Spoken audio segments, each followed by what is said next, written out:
When I first saw her I was about 6, but by the time I was 10 I knew she was beautiful beyond words. Blonde hair that tickled the ears yet hung lower in the back, big blue eyes and a bright smile. The pale pink and white dress fit her perfectly, and the white shoes and tiny white purse only made her seem even more feminine. But what made her so pretty was the pale red lipstick which lined her small lips in a cupid's bow that was only broken when she smiled at me. The girl was so pretty that I didn't want to see her go, but she did, with that wistful look only girls have. After that I would only get to see her once in a while, and as she grew up everything about her began to change. Her hair got short, then grew longer again, small breasts appeared and she got taller, her legs shapely and very nice, but always, the face was beautiful, and I loved her more every time I saw her. Complex emotions ran through me whenever I saw her, my desire to see more of her compounded by the forbidden delight, almost a lust that she brought to me.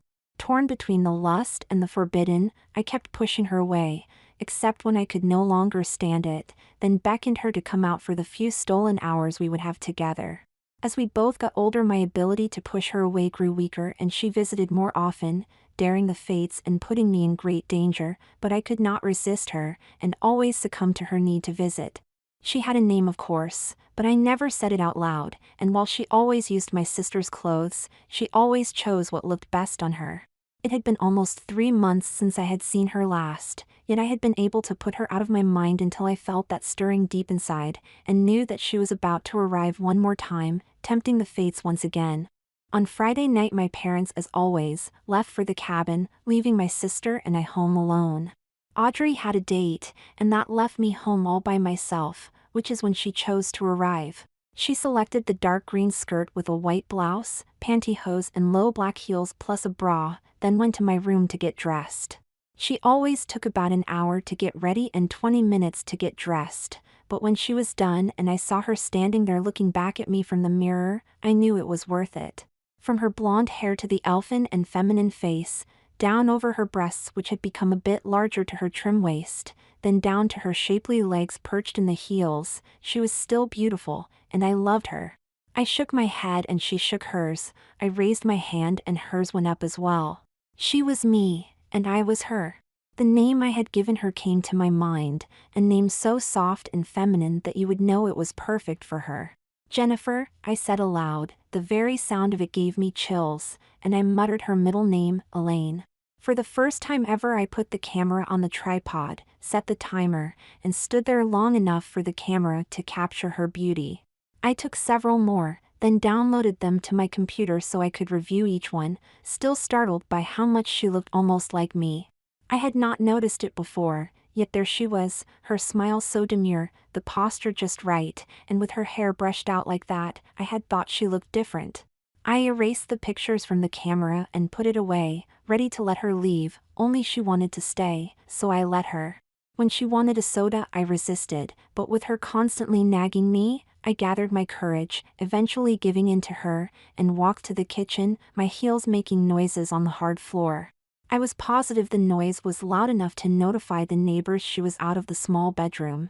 I was very nervous because it was the first time she had left my bedroom, but after a bit I relaxed and began to enjoy the freedom, even daring to walk out on the patio to stand in the darkness of the night. The cool air felt so different on my legs, but I loved it.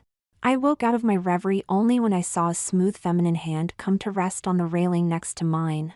Nice night, isn't it? Too scared to reply I merely stood there, unable to flee, yet reflexively driven to quickly change and deny that the girl standing there, the beauty I had held so dear for so long, was actually me.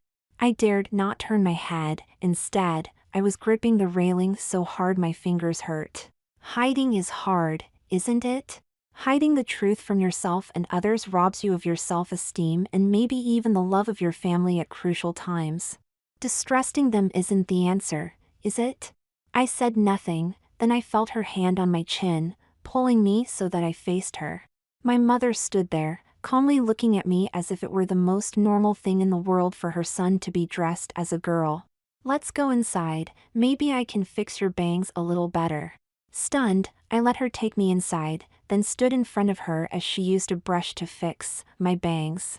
Nothing was said as she brushed my hair, not even when she was done. I was too scared, and maybe she was shocked.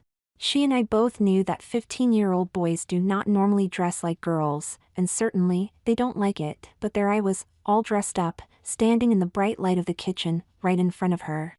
I felt like a bug stuck to a board as she looked me over without saying anything, until, "Why don't we sit down, honey?" she said as she took my hand, "and you can tell me all about the girl I see." Can I go change, Mom? Please?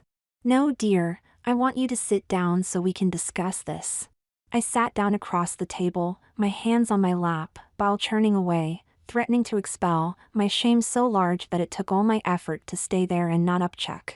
Mom didn't sound angry, nor did she look shocked, yet I was scared as never before. The girl that I had harbored all my life, the little girl that had become a teenager, the girl that had stolen so many hours of my thoughts and driven me almost crazy for my entire life, was now out in the open. If it had been anyone but my mother, I would have run away on the spot. Her eyes were gazing at me as I trembled, wondering what was going to happen next. "We always wondered what you looked like, your father and I, but since you never let this interfere with anything, we kind of thought it would go away." "I guess it didn't."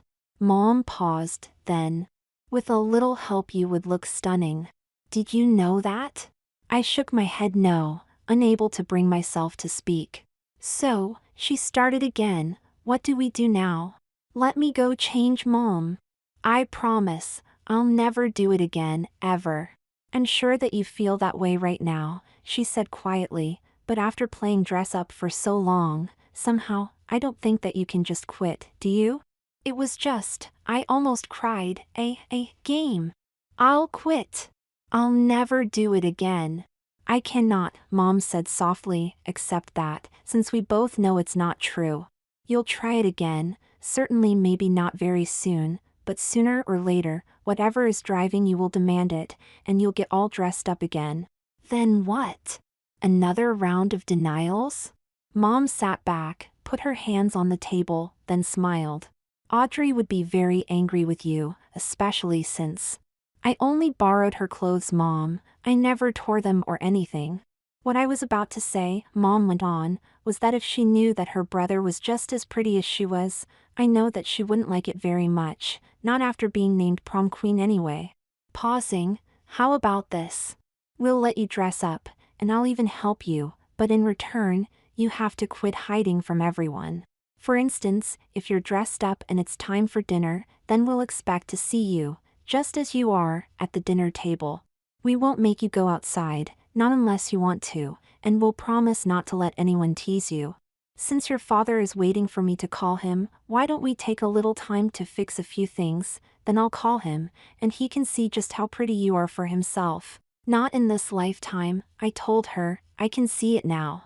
I'm all dressed up with Dad laughing at me, or worse, not laughing. He'll never talk to me again, ever." "I doubt that, honey, but in any case, that's what we're going to do, so let's go to my room and get you fixed up." After an inner struggle that almost erupted into an outer struggle, I capitulated since I really didn't have any choice, and besides, in a way, I was glad that Mom had finally met the girl I had hidden for so long. Relieved isn't the right word, because the tension surrounding my impending stare down with Dad filled me with dread, but then again, my hiding was surely over. Mom took less than 10 minutes to add earrings and a necklace, a bit of perfume and blusher, then fussed with my hair before she told me to redo my lipstick and picked up the phone to call Dad. "In case you're wondering," Mom said, "we sort of set you up tonight. We told you we were leaving, figuring that you would take the bait and get all dressed up.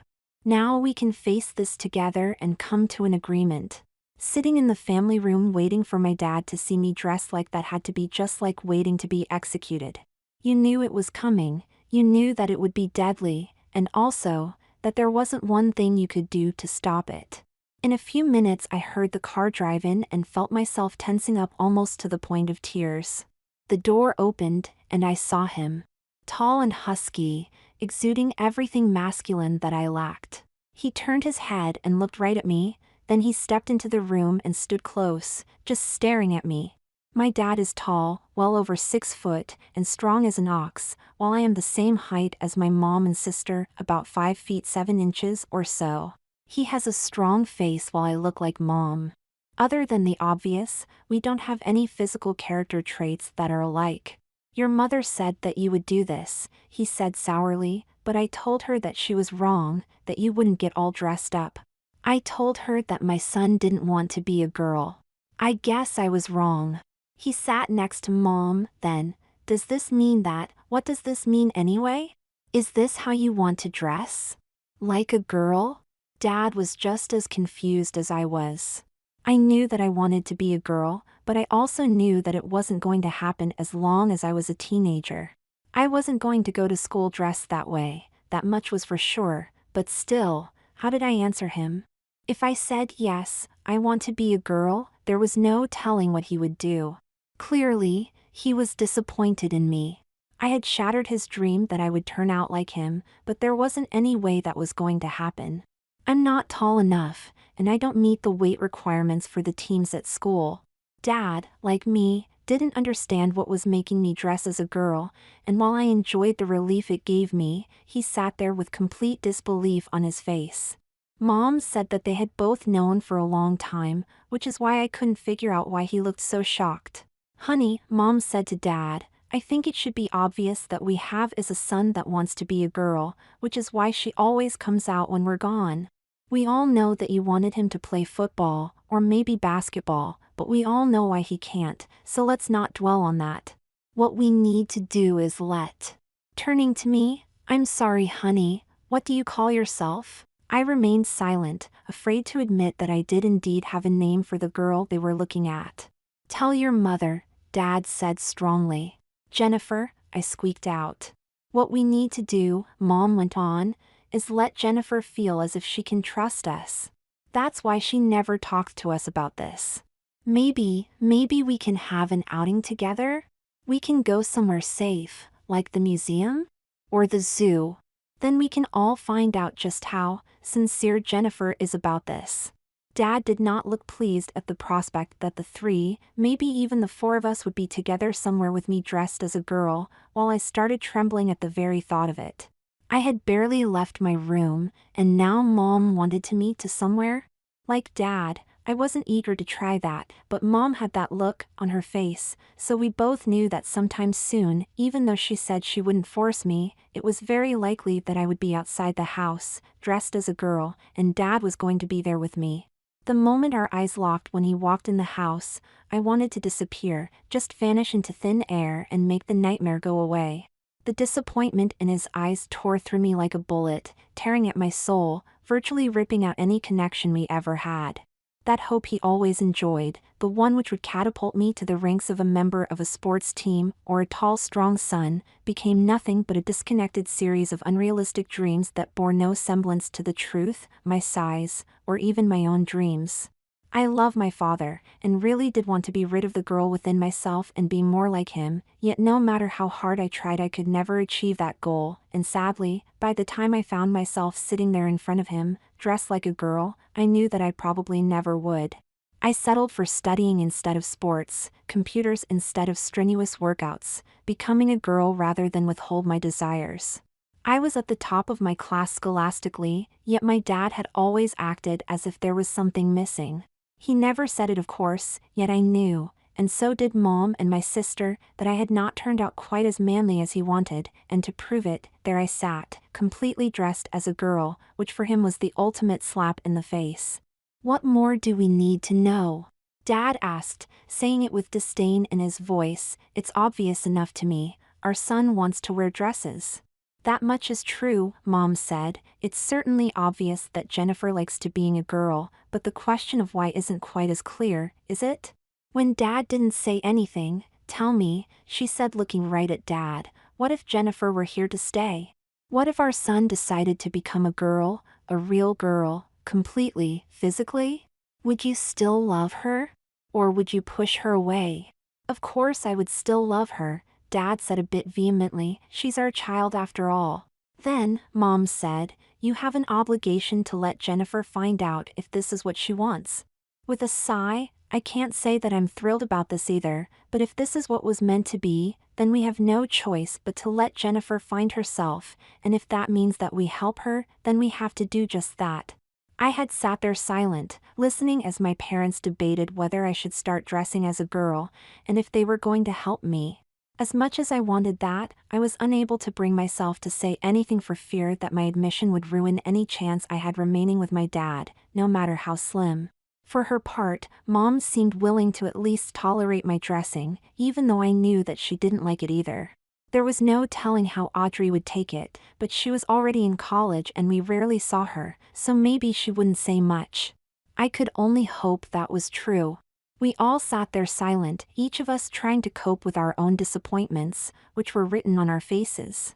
Dad, while not quite distraught, finally got the message that I wanted no part of killing myself to meet his expectations of me, and that hurt him, but seeing me dressed as a girl told him that I was turning my back on everything else he wanted for me to be, including the heir to his masculine pride. Mom, on the other hand, was ready to set aside her doubts and accept what she saw as the obvious, helping me if that's what she thought I needed.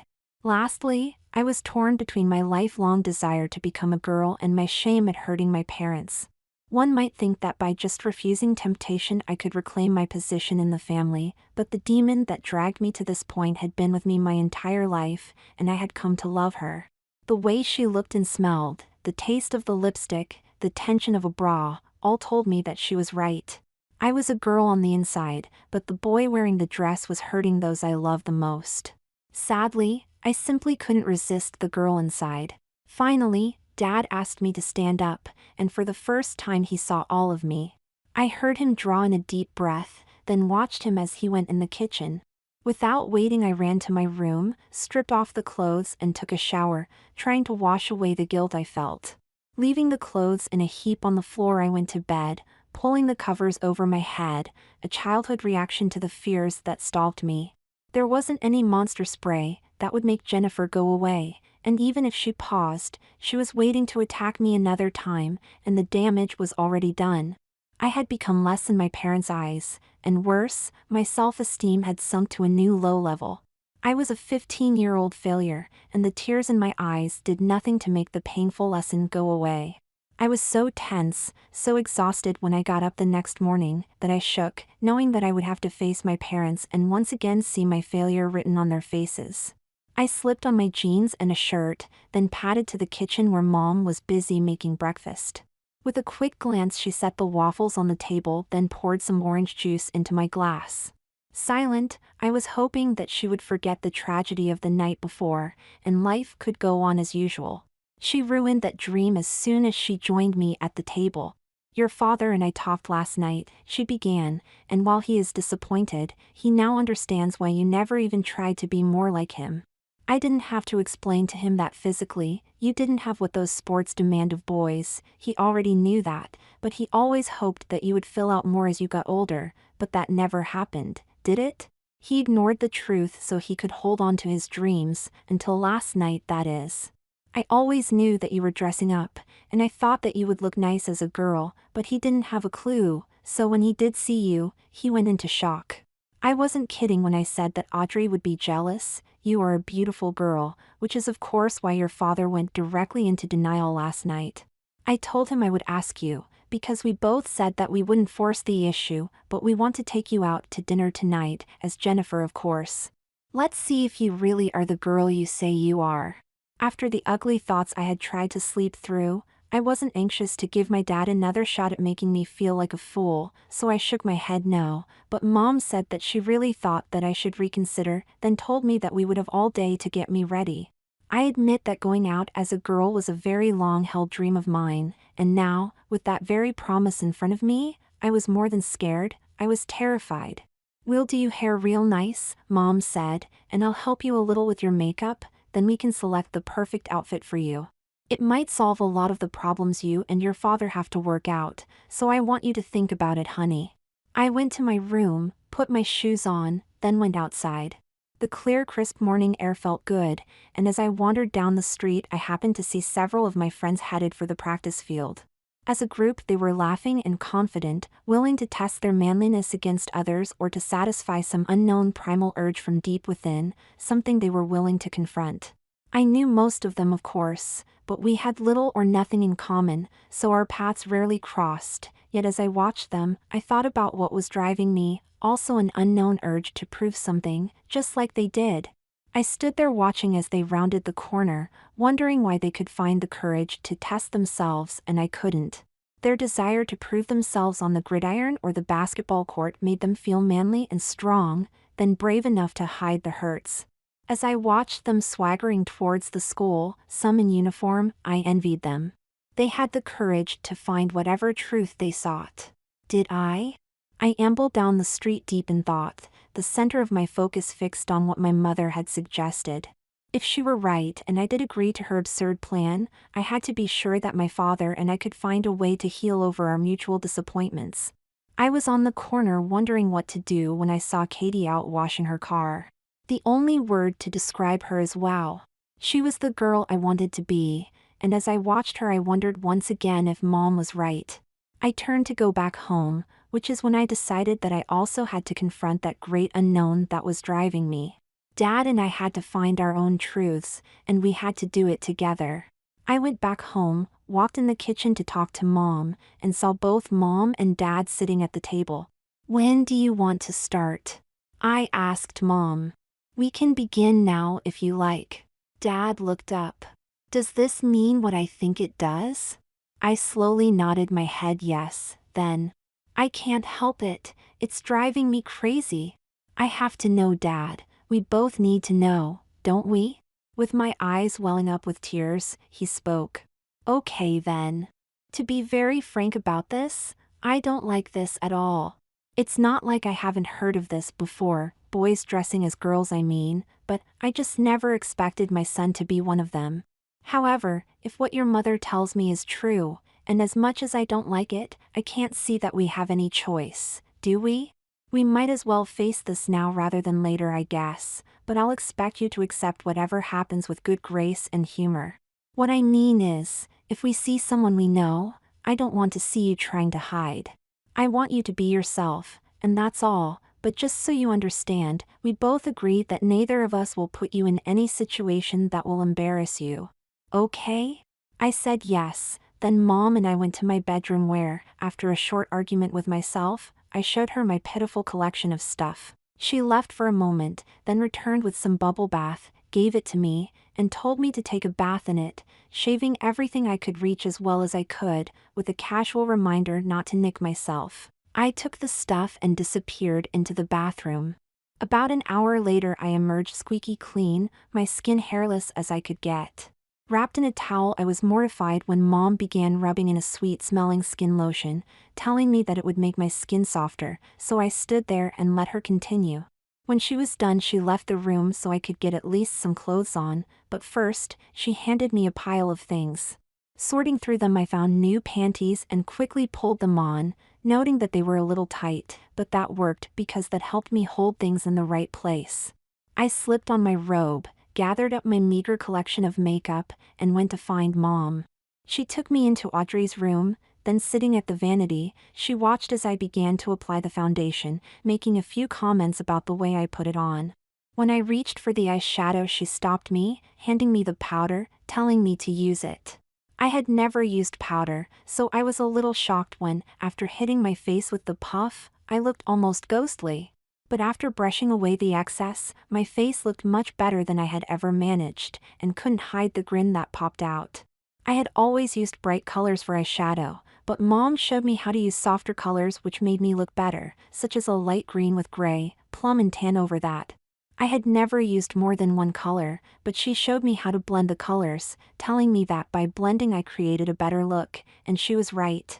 Since I had long practice, she watched as I outlined each eye in black, liquid eyeliner on top, a black pencil under, then black mascara to make my lashes look better.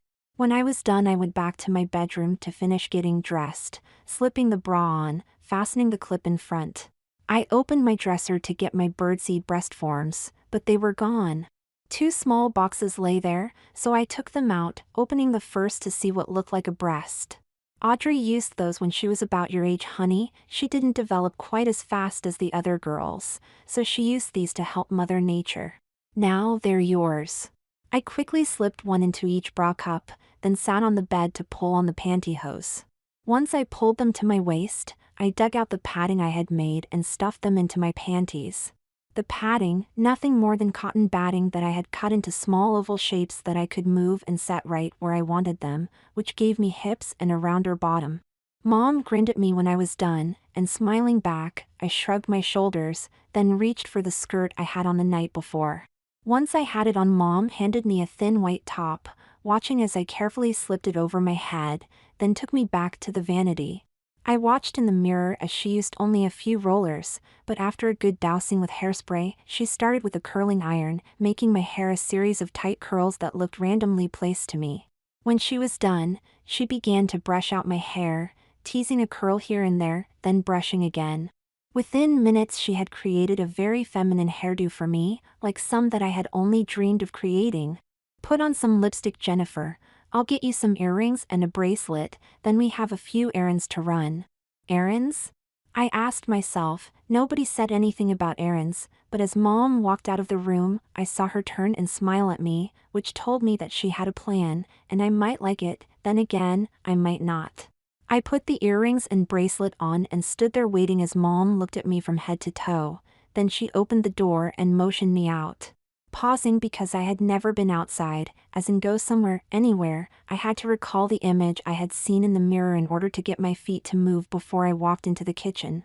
I was scared out of my wits at the thought of leaving the house, yet with Mom waiting and watching, once I took that first step, I didn't hesitate. Doing my best to swallow my fears, I quickly went to the car and got in, with Mom joining me. As we pulled out, the street was barren of people, for which I was thankful. Then as Mom turned out of the neighborhood, "We need some time together alone," Mom said, "and with your father around, I thought that this would be better for both of us." Pausing to watch traffic, she went on. "Jennifer is a lovely name, and it suits you. Tell me, how did you choose it?" "It's the name of my favorite actress," I told her without saying the last name. "I see. Well, since we have this time together, tell me what you really want, not what you think we want to hear. If you really feel like a girl in a boy's body, then I want to know that, but if this is just a dress-up game, then I think we should know that too." "It's not a game, Mother, at least not for me, but I don't know why. I tried to quit, but I never could." "I know, which is why we're allowing you to feel free enough that you'll be honest with us. Dad will never understand, Mom. He busted up his knee in high school and couldn't play anymore, but he always pushed me to be what he couldn't, and he always ignored me when I told him I couldn't do it, and didn't like sports anyway. When he saw me last night, I saw it in his eyes, Mom. He thought I was a failure before, just because I couldn't play, and when he saw me dressed like this, all I did was prove it to him. I'll be lucky if he ever talks to me again, let alone tolerate this. Your father never realized what he was doing to you, until last night, that is.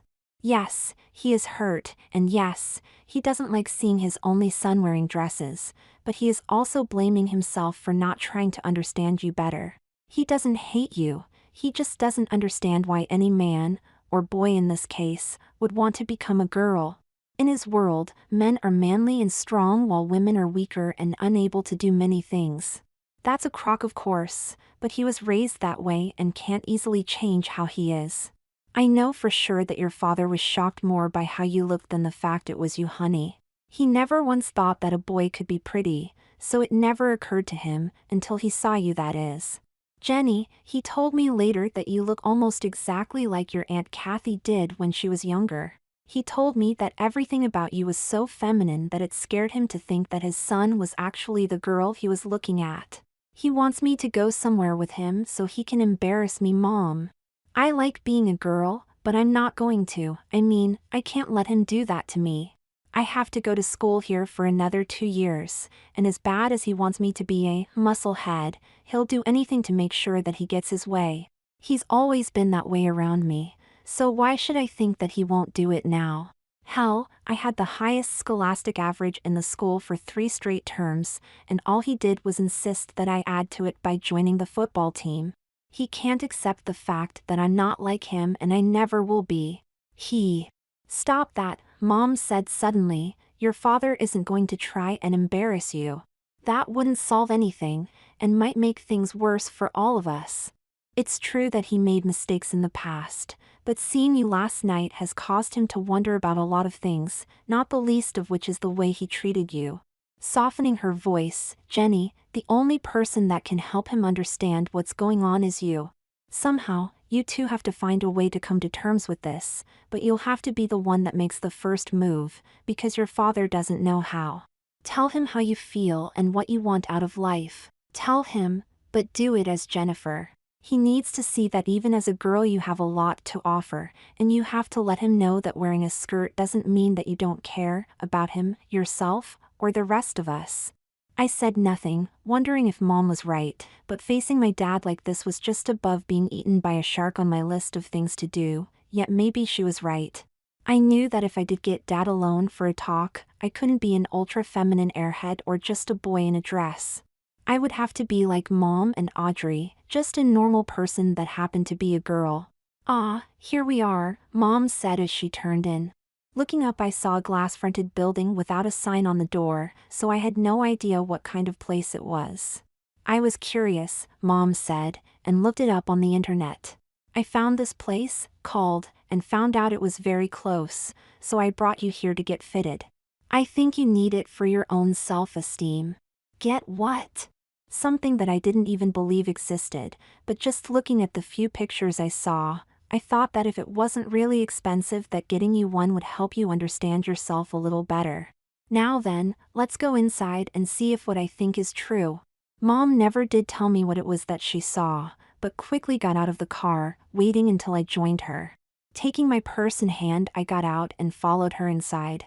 The smell of rubber filled the small shop, and looking around I saw masks of all kinds sitting on the shelves, some quite good. A guy stepped out from the back, and with a smile, "Morning! Can I help you? I called earlier?" Mom sounded tense. "Oh yes. This is the girl?" Mom nodded her head yes. "Well, come with me and I'll show you what's possible, as well as what isn't, then you can decide for yourself." We followed him, watching as he pulled out several selections from a drawer, placing them on the table. It was obvious what they were, and I held back a grin when I heard Mom draw a deep breath. He explained each one, what the person wearing it could and could not do, then added that each item was individually made to the exact measurements of the buyer, and the skin tone that best matched the person's skin, of course. The price difference between the best and the plainest was less than $150, so of course I wanted the best. After a nod from Mom, he and I adjourned to a small fitting room where he took all of the measurements he needed. As he worked he asked me a lot of questions, smiling at me when I told him the truth. He told me that I could have it before 2 that same day if I wanted it, and with a nod from Mom, I said yes. On the way out, "Thanks Mom. Thanks a lot." From there we went to the mart, which I would never have gone into, except that I knew that within a few hours I would look more like a girl than I thought possible, and that allowed me to relax enough to go inside with my mother. She let me pick out a skirt and blouse, one dress and some shoes, then updated my makeup kit before we went to a very small cafe for lunch. As we sat there people came and went, all without even a side glance at me, which made me feel really good, because it confirmed what had happened in the mart. Nobody gave me a second look there either. "I was thinking," Mom said, "that you should wear that thing for a few days, especially tonight. I was thinking that by wearing it you'll be able to talk to your father a little easier. Maybe, if you feel like a girl all over, what you have to say will be, from the heart. I don't know Jenny, in any case, you'll get a taste of what it's like to be a girl, having to use a stall all of the time rather than just rush in and use a urinal." Glancing at her watch, she rose, leaving money for the bill, and we went back to the small shop, about 20 minutes early. "Oh, glad you're here," he said, "come with me." I followed him to his shop, then undressing while he watched, then he helped me get it on. The panty was quite tight. But after we seated things in the appropriate places, he and I pulled it to my waist. Standing back, he grinned, then reached for a small can of stuff and a little brush. "This is adhesive, honey. I'll add some around the waist and legs. That way it won't come off easily, and nobody will ever know it isn't the real you." When he was done, I looked in the mirror. There was no way anyone would ever know that I wasn't a girl, because the skin tone exactly matched my own. The thin brush of hair that outlined the groin was darker than my own blonde hair, but he said that was normal. Then, after suggesting something, he said that for a few more dollars I could look complete, so I stood there and let him complete my look. I eagerly got dressed, dropping the cotton padding in the trash can on the way out. I looked the same, but felt wonderful beyond my ability to express it. Mom paid him, then we went home. I took the new clothes to my room, once again eager to look at and touch the new me. I had my finger pushed inside of the panty when Mom knocked on the door and came in. She did not catch me probing, but I was naked from the waist down, and what she saw stopped her dead in her tracks. I turned to face her, then unbuttoned my blouse and cast it off. Reaching for my bra fastener, I let it loose and tossed it on the bed, standing there completely naked. My breasts were small, yet firm, round and perfect, and with the magic he had done for me as a freebie, it looked as if I were a natural girl. Mom flopped on the bed as I stepped into my panties. When I put the bra back on, I reached in and pulled my breasts up to create cleavage, which made Mom grin at my joy at being able to do it. Not even thinking about it, I went in my sister's room to get a specific dress, but Audrey was on her bed reading. She looked up at me, her eyes wide, about to say something when Mom walked in. Standing there in nothing but a bra and the tight panties, I did not look at all like the brother she had. "Audrey, this is Jennifer, your sister." "But I don't have a." "Oh my God. It's you." "But how did you, you look just like a girl." "I can't tell you how, Audrey, but I'd like it a lot if you didn't tell Dad." "I'm going to tell him myself, as soon as I get dressed. That's why I came in here, to borrow a dress." Without waiting for an answer, I went in her closet and pulled out the mint green dress and went back to my room, leaving Mom to explain to my sister what was going on. I pulled on the pantyhose, then slipped the dress over my head and zipped it up, stepping into my brand new white heels before I went in the bath to straighten out my hair, touch up my lipstick, and add some perfume. When I was ready, I walked down the stairs, my hips in full sway with each step. Dad was in his office. I went in and shut the door, knowing that what Mom had said was right. My wanting to be a girl was something that had to be settled between Dad and I, or we would never be able to talk, or maybe even trust each other ever again. He had to know the truth. "Dad?" He looked up at me, saw the way the dress accented my breasts, narrow waist and hips, plus the dress was just low enough to expose some of my newly acquired cleavage. His eyes went wide as I sat across from him. "Dad, I know that I was never the son you wanted, but I couldn't help it." "I'm not." "I know what you're going to say, but you're wrong. I'm the one that drove you to this. I could not accept that my son couldn't play football, and didn't want to either. I ignored all of the signs just to please myself, and for that, I accept the consequences, which is having you wearing a dress." "Dad," I said softly, "you had nothing to do with this. I've been dressing as a girl since I was about 6, and by the time I was 10 I knew that I wanted to be a girl, a real girl, not just a boy in a dress pretending to be a girl. I didn't like the way you always pushed me to be something I couldn't do, and I didn't like having you ignore what I could do, but I always wanted to be a girl, always." "Well, it looks like you have succeeded. Hell, you almost look better than Audrey." He stood up, so I did too. "Dad, I need you to accept me the way I am. I need you to. This is going to be very hard for me, you have to know that.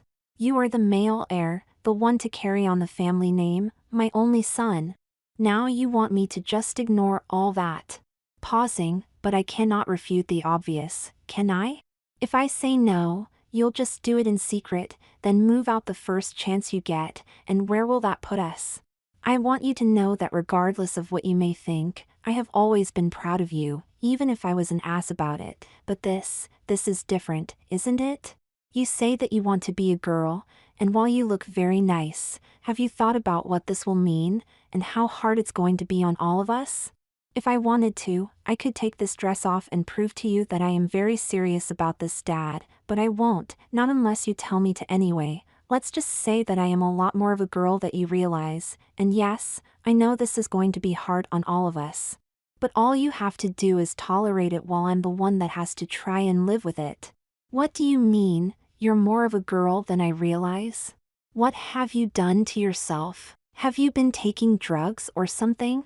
No, Dad, no drugs, but I am a girl on the inside and almost, well, virtually, one on the outside, but that doesn't really matter, does it? Sooner or later I'll start taking the drugs so that I'll develop like a girl, and someday, eventually, I'll be a real woman, but right now, I need you to tell me that it's okay. That you'll care about me no matter what I wear. I let you down as a son, so I can't do much worse as a girl, can I? I thought Dad was going to slap me when I said that. Instead, he scooped me into his arms and began to cry. I couldn't help it, I started bawling as well. As he stroked my hair, I held his broad shoulders, letting my mascara run out on his shirt. As we held each other tightly, I could feel his strength returning, the pulsing throb of masculine pride being pumped up by his shame at having burst into tears. He held me at arm's length, smiled weakly, then hugged me again. Whatever it was that drove him so hard before, it was gone. I could sense it as he held me, tenderly yet with strength. My shame at admitting that I wanted to be a girl had evaporated when I pulled that panty on, some inner will I didn't know I had rising up until I had confronted my father, dressed as a girl, with the unvarnished truth. We stood there holding each other for a moment longer, then, "Those aren't real? Are they?" "No, Dad, they aren't real, but they're as close as you'll get. You aren't going to school like this, are you?" "I'm not planning on it, no."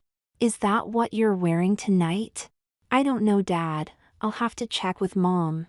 "You better go check then, our dinner reservations are for 7. Without warning to Dad or myself, I kissed him on the cheek, then ran out of the office, headed for my bedroom. Mom and Audrey were still entrenched in her bedroom, so I slipped out of the dress, pantyhose and shoes, ready to take a shower, which is when they both walked into my bedroom. Wearing nothing at all, let Audrey and Mom see just how realistic I looked, from the faint but detectable slit in my groin to the fullness of my hips and bottom up to what seemed to be breasts of my own. Audrey stared for a moment, then walked over and gave me a hug, telling me that her closet was my closet. I told them that I was going to take a shower, so they left, with Mom telling me that she would do my hair again when I was ready, then they left. As I stood in the shower, I once again checked out the new plumbing, surprised that I could actually feel my finger inside of the panty. That told me that if I went completely stupid and had sex with someone, I would feel it, and maybe even enjoy it. I lathered up, rinsed off, then went in my room to get dressed, but on my bed was a complete set, bra and panties, with a matching garter belt, and hanging from the closet door was Audrey's very best black dress. I had always liked that dress but had never tried it on, so I was thrilled that I was about to have the chance. I finished drying off and had hung up the towel when Audrey came charging in without knocking, which is when she saw me totally naked for the second time. Stopping to stare, I stood there with a silly grin on my face for a moment, then reached for the panties. Pulling them on, I took my makeup kit and went in her room to use the vanity, with her trailing along behind me. When Mom told me, I thought she was exaggerating, but damn. You look just like a girl. That's the idea, Audrey. If I look good, I feel good, and if I feel good, I won't be scared because I'll be more like a real girl, won't I? While I started on my makeup, she began to get undressed, something she had never done before. By the time she was down to her panties, I was ready to leave, but she told me that it didn't matter anymore. I was a girl, her sister, so it didn't matter if I saw her naked. What was I going to see that I didn't already have? Made sense to me, so I ignored her and finished putting my makeup on before I went back to my own room. I had to struggle with the unfamiliar garter belt, discovering that I had to pull the garter tabs under my panties, or going to the kin would be a real experience according to Audrey. The bra was thin black lace with underwire and pads that pushed my boobs up while pushing them together at the same time. As I fastened the small clip between the cups, I relished the thought that I looked just like a girl, and with a smile on my face I sat on the bed to pull on the hose. The glistening tan color enhanced my legs, making them shapely while adding a bit of shine to them, and as I stood up to get the dress I could not help but think of myself as a sexy young lady. I pulled the dress over my head, then went in and asked Audrey to zip it up. When she finished, she pushed me down in the chair in front of the vanity, telling me that she was going to do my hair. Mom had brushed my hair out so that it lay in curls on my head, but Audrey began by brushing out my hair, then started putting it up.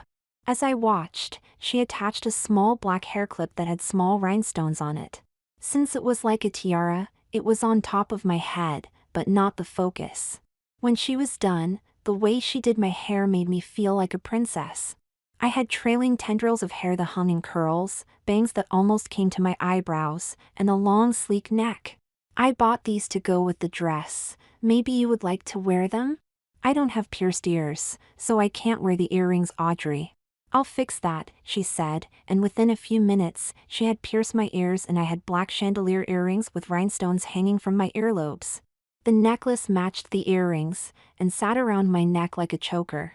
I went back in my room, put on my lipstick and some perfume, then stepped into my heels. Taking the small evening bag, I put my lipstick, some tissue and my wallet inside of it, then gave myself the once-over in front of the mirror. I stood there in awe of what I had become. That frightened little 10-year-old boy in a pink and white dress had become a girl that some men would want on their arm.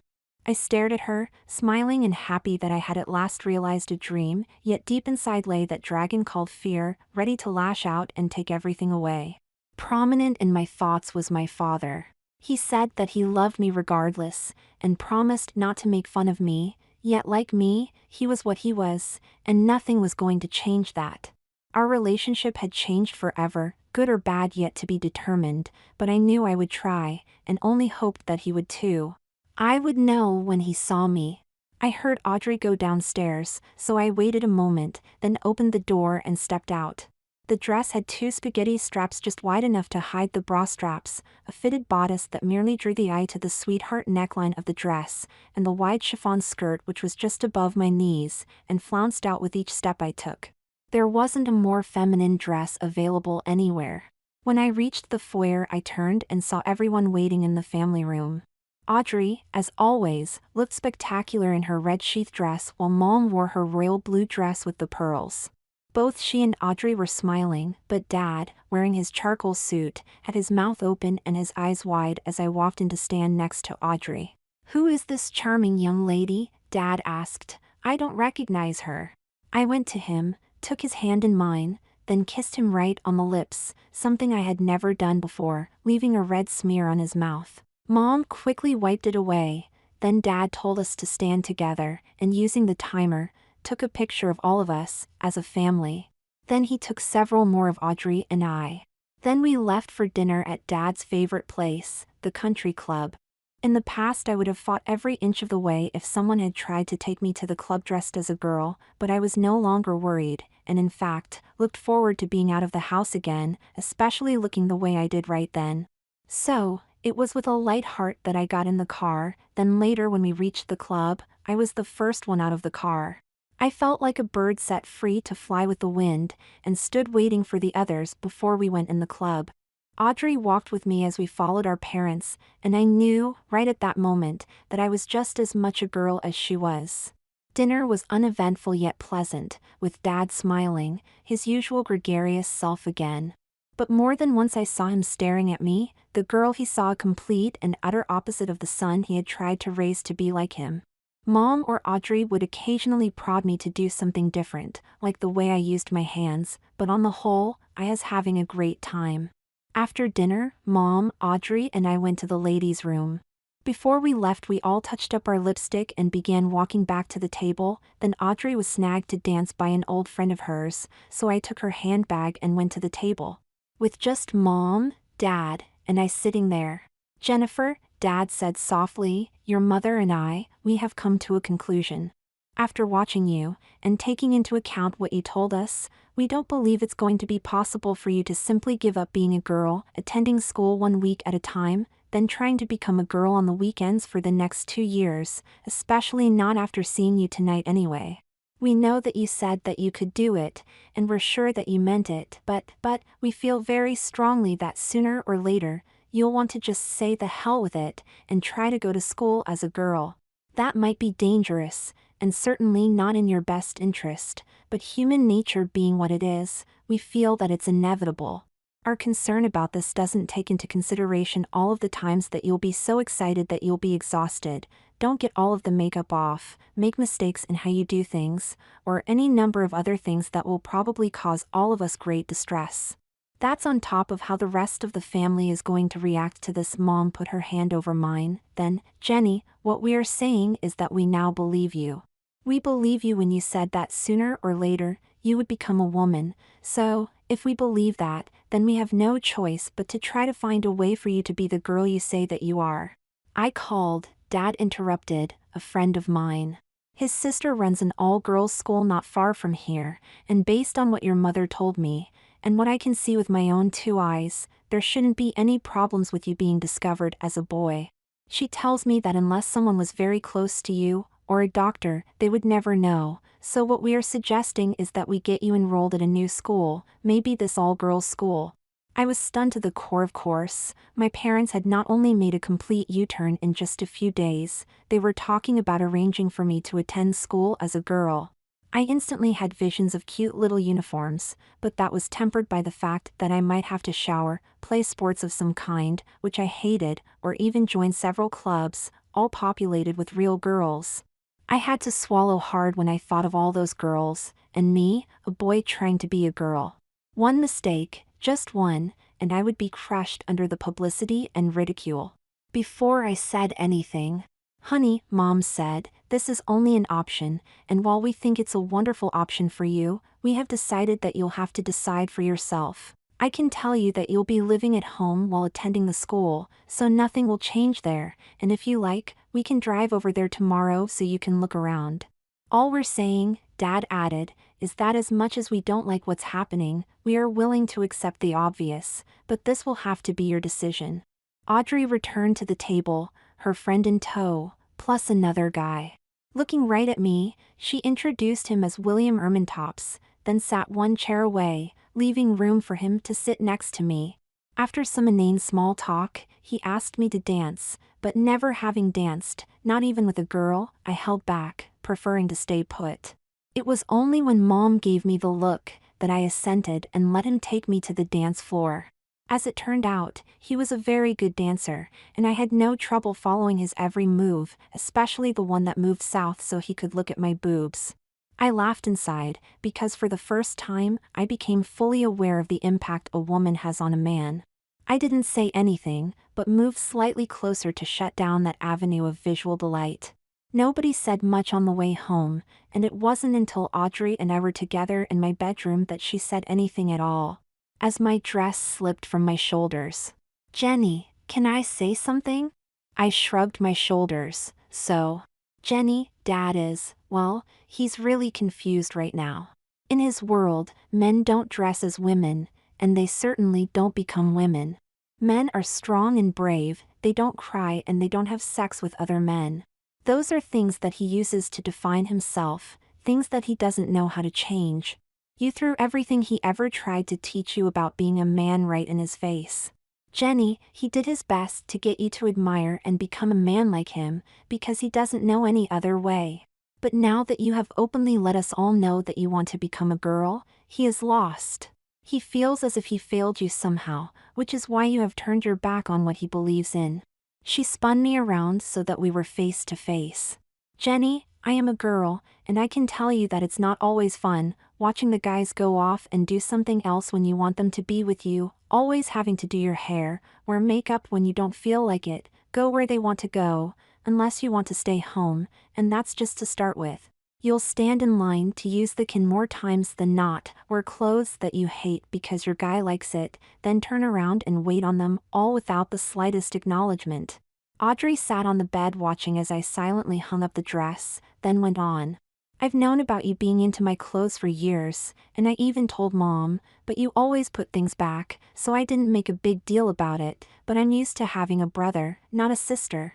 I know that I helped you get ready, but to be honest, I'm having a little trouble understanding why you would want to be a girl. I even looked up what you're doing.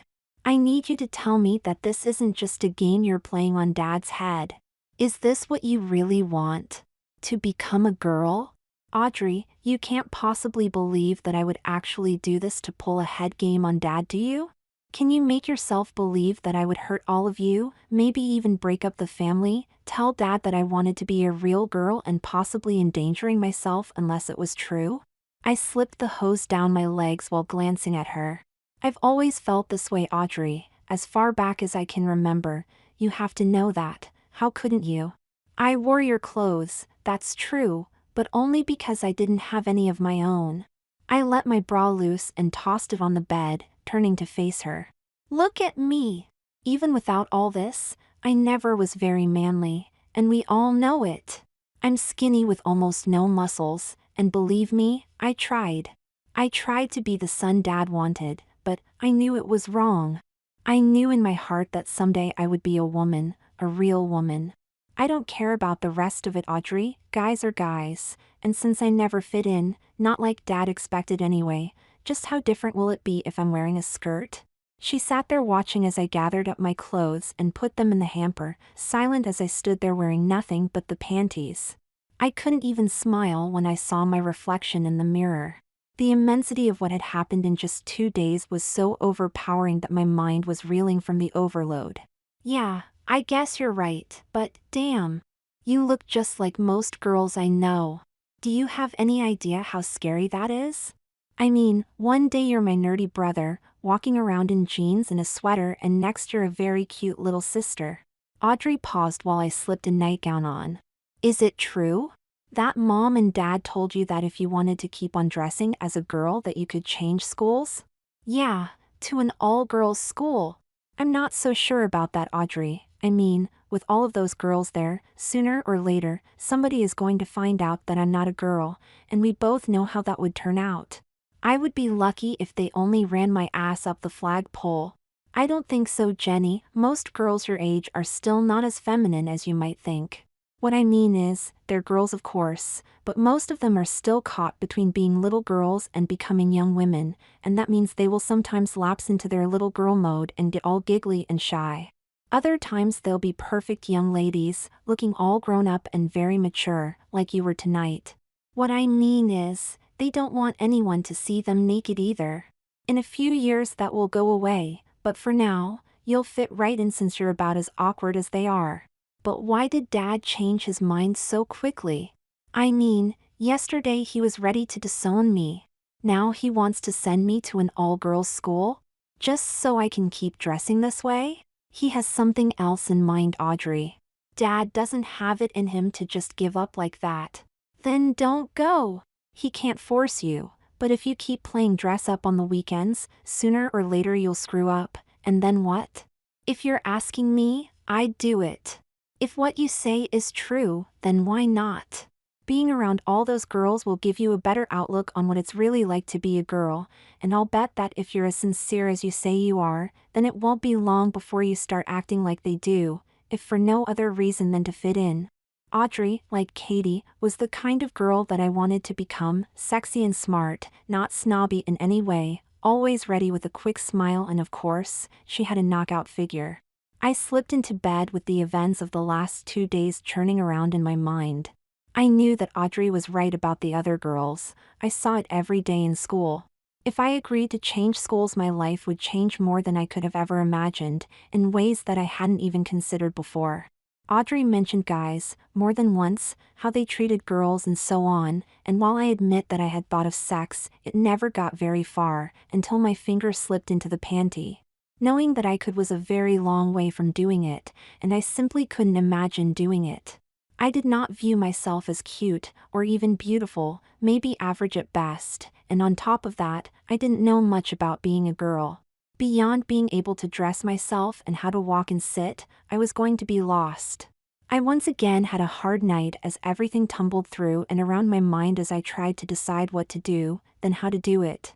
I had burned so many bridges in the last 2 days that I was positive that even if I told everyone it was a gag, Dad would take matters into his own hands and force-feed me to an all-girls school anyway. Mom would step in, of course, but the force of Dad's personality would win the day, and I would become a young girl regardless of what I said. But in my heart, I knew that I would never deny how or what I felt, and that left only one conclusion. I was about to become a student at an all-girls school. There wasn't any other answer. In the morning when I got up, I wrapped my robe around myself and went to the kitchen. "Tough night?" Mom asked. "Yeah. I was having trouble seeing myself in a school full of girls. But I'm going to do it, Mom. I don't have any choice, do I?" Nothing more was said about it, and after some breakfast I went to my room to get dressed. I wore jeans and a top with my gym shoes and my hair in a ponytail with the minimum makeup I could get by with when I went downstairs again. Dad didn't say a word when Audrey whispered in my ear and we left in her car. As we drove away, she suggested that I get my hair done as soon as possible, and that I should think about letting them wax my body to remove any excess hair. I knew what that was. They pour hot wax all over you, let it set up, then they rip the wax off in strips, yanking the hair out by the roots. Just thinking about it gave me the shivers. She pulled up in front of the mart and we went in, going straight to the lingerie department. With her help, I picked out 3 packages of panties, some pantyhose and 3 bras. Audrey paid for them, then, on the way home, I told her that I had decided to change schools. She knew what that meant. Her brother was forever gone. She glanced at me, smiled, but didn't say anything. That afternoon was much like any other except that I wore makeup and a bra. About 4 that afternoon I told Mom that I was going to take everything off so I could go back to school, but she told me no. "You and I are going to visit the new school tomorrow morning, and I suspect that you'll be attending there the next day, so there is no reason for you to remove anything." Mom? Is Dad really in agreement with this? I mean, he seemed to agree, but it was pretty quick. Quickly? It wasn't quite as quick as you might imagine, Jennifer. Your father and had talked many times about your dressing up, and while he didn't like it, he never told me to make you quit, so when this all came to a head, he wasn't very surprised at all. Not like he made you think anyway. We only want you to be happy, and it's been obvious from the moment this started that you were never more happy than when you were a girl. That's why he and I have agreed to this. We'll make sure that you're happy and safe, but the rest is going to be up to you. Now, why don't we go set your hair in rollers so that you'll look extra nice in the morning? After getting up early, Mom did my hair and once again watched as I did my makeup, then let me get dressed.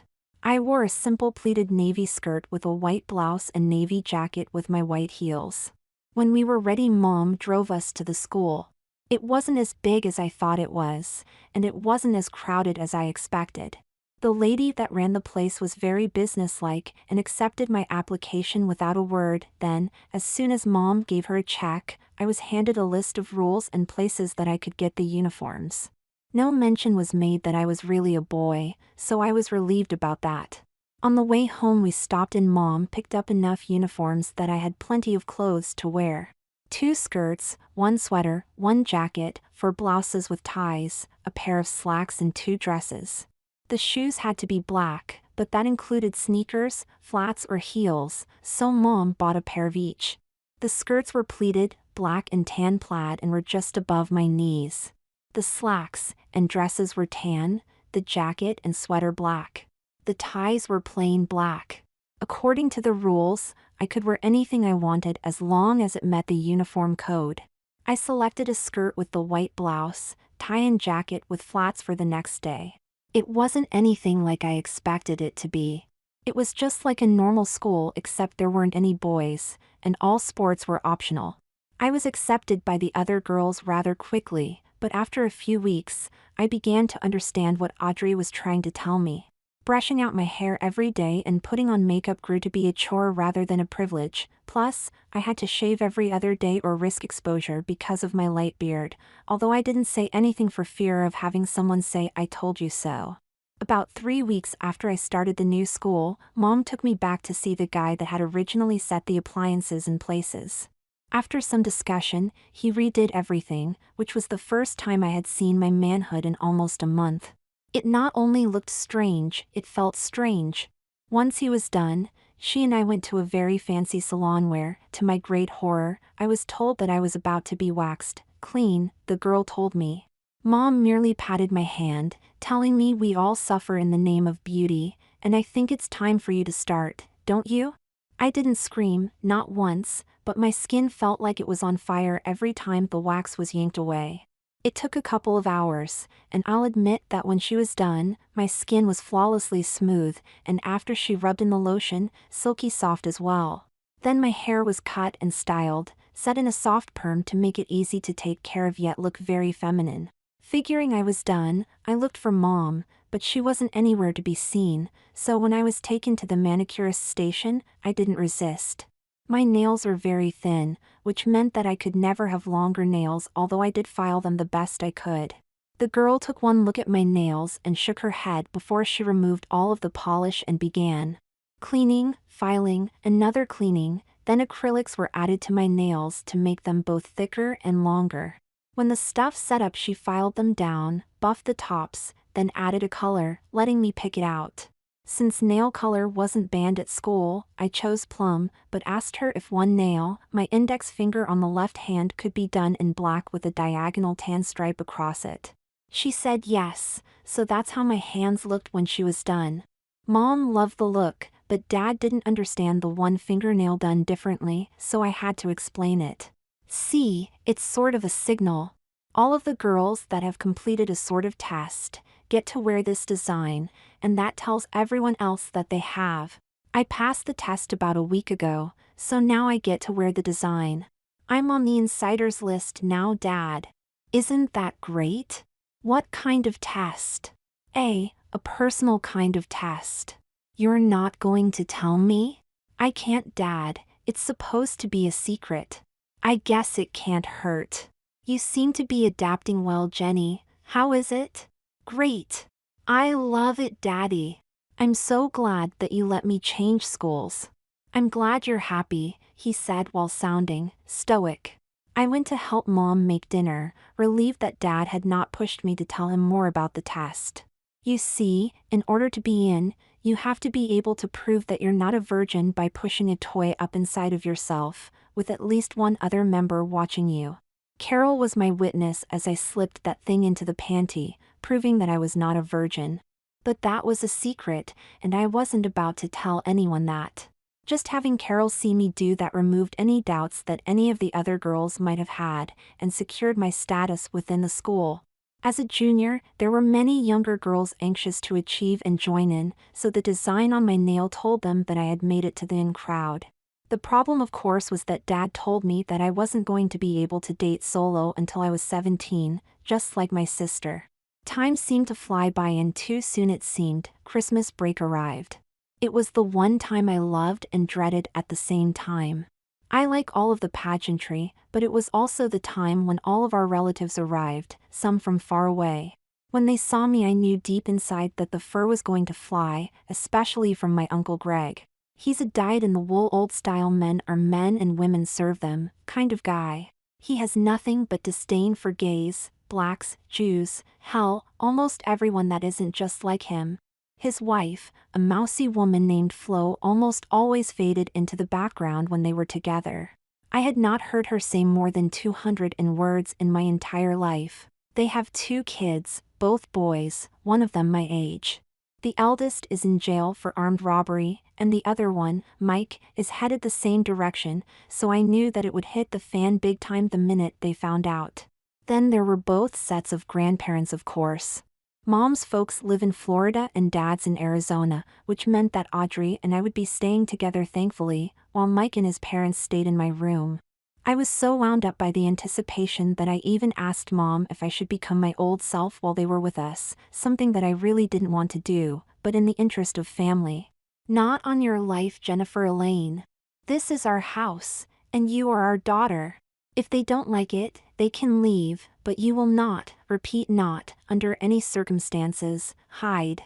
I didn't mean it that way, Mom. I was thinking of Uncle Greg and that moron son of his, Mike. You can guess what's going to happen when they see me, can't you? Sure I can. They'll wonder where we got such a lovely daughter, and I'll tell them. Now, no more talk about that, we have cookies to bake. You start mixing the dough. Like Mom, Dad seemed unconcerned about what I saw as a looming prelude to the Armageddon that was going to occur in our family room. In fact, they both told me to relax and refuse to discuss it anymore. 2 days before everyone was to arrive, Mom, Audrey and I went to the beauty shop, and we all got the works, which for me meant another round of waxing and electrolysis. My beard was almost gone, but Mom wanted me to complete the process, so I had been enduring those treatments once a week, 2 hours at a time. My once mousy blonde hair had long ago been dyed to a true strawberry blonde, and since it hung below my shoulders, I was able to create many different hairstyles, but my stylist told me that it was time for me to take on a more mature look and showed me some pictures. I hated to see it go, but she was right. I looked a lot better, and would be easier to take care of. We all had our nails done, then went home. I won't go into all of the details, but suffice it to say that it was the most memorable Christmas I was ever at. Uncle Greg went ballistic when he found out, but for the first time ever, I saw Flo slap him when he started to call me names. Then of course there was Mike, who tried to lift my dress, just to make sure. I smacked him upside the head to get his attention, but it was Dad standing over him that gave him reason to behave himself. My grandparents, both sets, seemed shocked at first, then grudgingly treated me as if I had always been a girl. Tumultuous as it was, I actually enjoyed myself. With Mike constantly staring at me and Uncle Greg with a leer on his face, it was Mom that suggested to us that Audrey and I might want to model our new swimsuits. You can sort of provoke them a little. With both of us grinning, we went to change. Skimpy is the best descriptor of the suit that I wore, and Audrey's was almost scandalous. Every man there, from our grandfathers to Dad, stared at us with their mouths open, then we both went to change back into our Christmas dresses. After that, nothing more was said about my situation, and everyone was gone within a few days. Life became normal again as soon as school started, and soon enough I was on summer break. By that point I no longer had to shave, my mannerisms were that of a young girl, only that once-a-month trip to have my appliances reset remained to tell me of my true status. I no longer thought of myself as a boy in any way, and began to resent what Mom called my toy, so I was thrilled when our doctor finally agreed to help me become a woman by prescribing the right medication. Dad had long ago quit pouting whenever he saw me, and our relationship once again became stronger, in many ways stronger than before. I could tell him anything as Jennifer, while before, well, I couldn't. I was allowed to attend several dances but not date, which was okay I guess, because I wasn't the only one in school that couldn't date. As summer became fall then winter, I developed my own breasts, got wider hips and smoother skin, which meant that by the time I turned 17 and could date, only one thing remained to be done to make me a complete girl. Life in an all-girls school was a real experience as I quickly became aware that many if not most of the girls had the same kinds of thoughts that the guys did, although they expressed them differently. As in any school, cliques formed then broke up as we all matured, then new ones were formed. The smartest girls, the prettiest girls, those with money or status, the best anything I guess. Those that were left out of the cliques simply plodded through school without a lot of fanfare, but probably represented the majority of the students. I was in with the girls that were smart and second tier for the pretty ones. Only one girl ever gave me any trouble. Betty was part of the prettiest and had money to boot, which made her a snob first class with stars. She took it into her mind that she wanted me to repeat the insertion prank again, and when I refused, she started telling everyone that I couldn't do it because I wasn't a virgin, or I was a guy in drag. That last remark sent shivers down my spine, but gave me the opportunity to toss her from her wagon about a week later.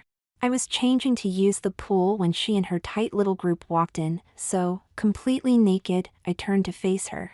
I saw her face get flush, then she left, her entourage in tow. At the time I thought that I had simply embarrassed her. I was wrong about that, which became very clear that Friday night.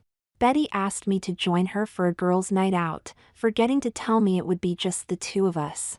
It happened when we were in a small shop trying on dresses. I had stepped out of my skirt and blouse when I felt her hands on my shoulders. She slid them down until her hands cupped each of my breasts, then kissed me on the back of my neck. I was so shocked that at first I didn't do or say anything, which she took as a green light and let her hand slip down to my panties. That's when I spun away from her, not saying anything, but making sure that I was facing her. Ever been with a girl before, Jennifer? No. Of course not. Maybe you should try it then. You can't get pregnant with a girl you know, and who knows how to turn on a girl better than another girl? I said no, Betty, and I mean it. How about I do you? You just lay there and let me show you the way to heaven. I put my clothes back on and stormed out of the shop, leaving Betty to either follow or find her own way home. She elected to let me take her home, but the ride was very tense, especially for me. I had spent over a year trying to be a female, and at first, while I had not felt a strong attraction to guys, over time, and my attendance at an all-girls school, I had been inoculated with the boy virus. Slowly, I had come to see the guys not as what I once was, but as possible dates or maybe even mates. Betty had seen me as the type of girl that turned her on, but that only threw me away from her. Everything she offered was what I was turning away from. I dropped her off at home, wondering what it was about me that made her offer me girl love. Disgusted with what had happened, I decided that I needed to go out on a single date with a guy. The problem was I didn't know any guys well enough to ask them. Audrey had moved to the college, so she wasn't any help, but when I called her to talk about what had happened, she mentioned Bill Ermintops. I'm still dating his friend, and I know that Bill has asked about you a couple of times. Why don't I see if he's interested? Who knows? Maybe you two will hit it off. I told her to ask, but not let on that I wanted to know. As I remembered it, Bill was a little taller than I was, but not by much. Over a year had gone by, and I had sprouted up to a fast 5 feet 8 inches, so I assumed that he and I would still be about the same height. Then I got Mom to agree to a solo date and waited. At school, Betty was back to her usual ebullient self-centered ways, but I had somehow been inducted into her clique. I assume it was to let me know that she wanted me to keep my mouth shut. Bill called me on Thursday night, and after we rehashed our last meeting, he asked me out to dinner that Saturday night. The minute I put the phone down, I was a nervous wreck. It was going to be my very first solo date. Somewhere deep in my mind I felt that I had to make it memorable to wipe away the stain of Betty's advance. I sat there waiting, all prim and proper, a modest skirt and blouse with a sweater and low heels, jittery as I anticipated being on my first date. Mom laughed and told me to relax, and I tried, but failed. When Bill finally arrived, I was out of my chair like a flash. Opening the door, I saw him for the first time in a year. While I had grown a little, he had sprouted up to well over 6 foot and filled out quite a bit. His smile was the same, and as I let him in the house he took my hand and squeezed. I introduced him to Mom and Dad then. Jennifer has to be home by 1, Dad told him dourly. On the dot, sir, 1 o'clock. We went to dinner first, then later a show. Bill was funny and charming, tall and handsome, everything a girl would want in a guy. Yet while I knew that I was a girl, I felt a curiosity, wondering if I could have done everything he was doing. I cast that thought aside the moment his arm went around my waist. We had walked to his car when he circled me with his arms, turned me around, and smiled. "Jenny," he said, then kissed me. Whatever it was that had driven me to become a girl had been right. I trembled when he kissed me, soaking up the affection like a sponge, knowing that it wasn't wrong in any way. He took me home, kissed me again, then I ran inside and up to my bedroom. Leaning against the door, I knew that what Betty had offered me was not what I wanted. Bill showed me what I wanted. From that point on, I never looked back at what I once was, only at what I was going to be. Bill and I dated a few more times before I let him touch my breast, which left me quivering under his touch. Also just about then is when I got the talk from Mom. Bill and I continued to date, but within a week of my birthday I had graduated from high school and left home for the hospital.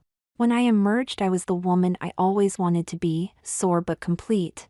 The first person I saw when my eyes opened were my father's. He was sitting in a chair, his head resting on his arms as he dozed, waiting for me to waken. I gently stroked his hair, not to wake him up but to let him know how much I loved him.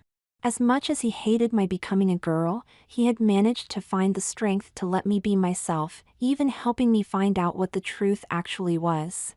He was everything I wanted in a man, and as soon as I could, I was going to tell him just that. In the 3 years since I began the transformation from boy to girl, my father and I had started out badly, but over time we had each discovered the other's strengths and weaknesses, then began to grow as a family once again, even my grandparents accepting the obvious. I felt him stirring, and just as his eyes opened, "Daddy, I love you. I love you too, kitten. What more needs to be said?" I had it all.